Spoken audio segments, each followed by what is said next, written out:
Hello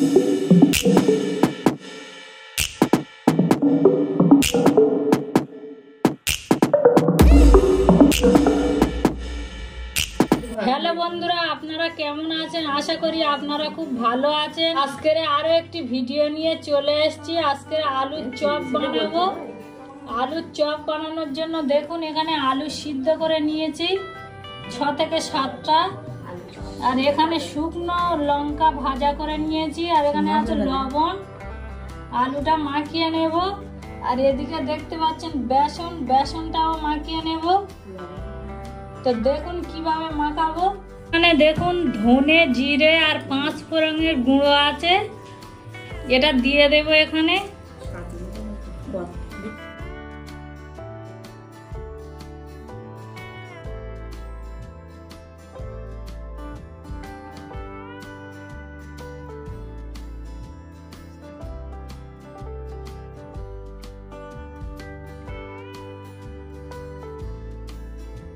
এখানে আদা রসুনের পেস্ট দিয়ে দিয়েছি, সেটা আপনাদেরকে দেখানো হয়নি, তো আপনারা দিয়ে দেবেন যখনই চপ বানাবেন।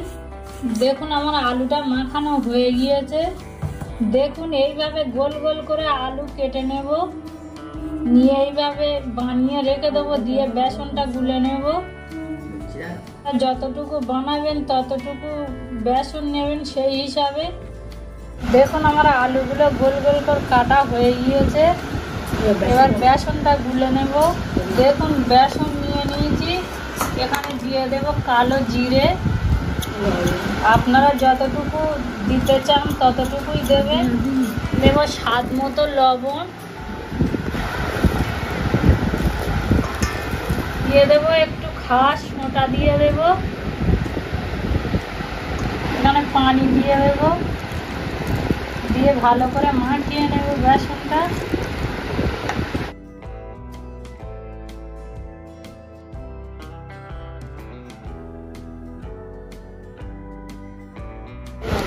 এইভাবে ভালো করে ফেটিয়ে নেব। যতটা বেশি ফাটবেন ততটাই ভালো ফুলবে। দেখুন চপ এইভাবে বানিয়ে নেবেন, চপের গোলা এরকমই ঘনত্ব রাখতে হবে। বেসনটা মাখানো হয়ে গিয়েছে, তো চলুন কিচেনে যাওয়া যাক। দেখুন এখানে চপের জন্য কড়া বসিয়ে দিয়েছি, কড়া গরম হয়ে গিয়েছে, এখানে তেল দিয়ে দেব। তেলটা গরম হয়ে গেলে চপ দিয়ে দেব।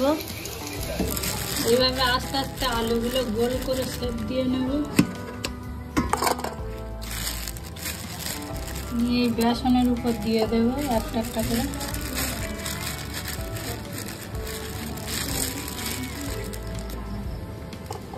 তেলটা গরম হচ্ছে,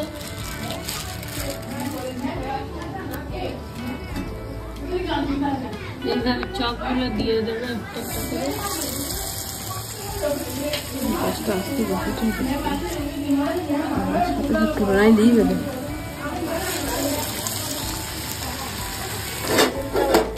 গরম হয়ে গিয়েছে, তাই সাথে সাথে লাল হয়ে গিয়েছে, এগুলো উল্টে দেবো।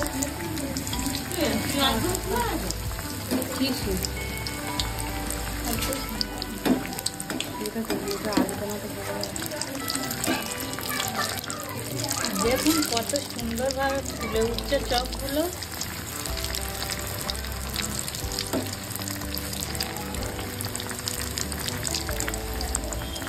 এ দুটো লাল হয়ে গিয়েছে, এ দুটো তুলে নেব।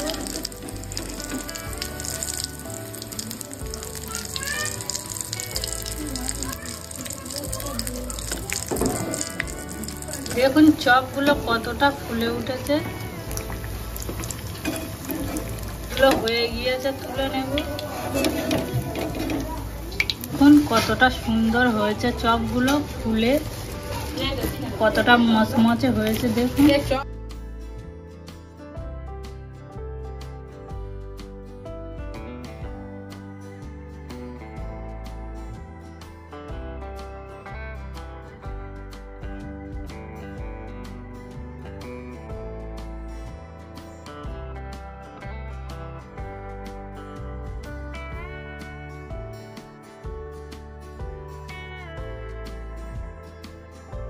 দেখুন আমার চপগুলো রেডি হয়ে গিয়েছে। আমি যেভাবে বানিয়েছি সেইভাবে আপনারা বাড়িতে একবার বানিয়ে খেয়ে দেখবেন। ভিডিওটা যদি ভালো লেগে থাকে তাহলে সাবস্ক্রাইব করে দেবেন আর শেয়ার করে দেবেন। ভিডিওটা আমি এখানেই শেষ করছি।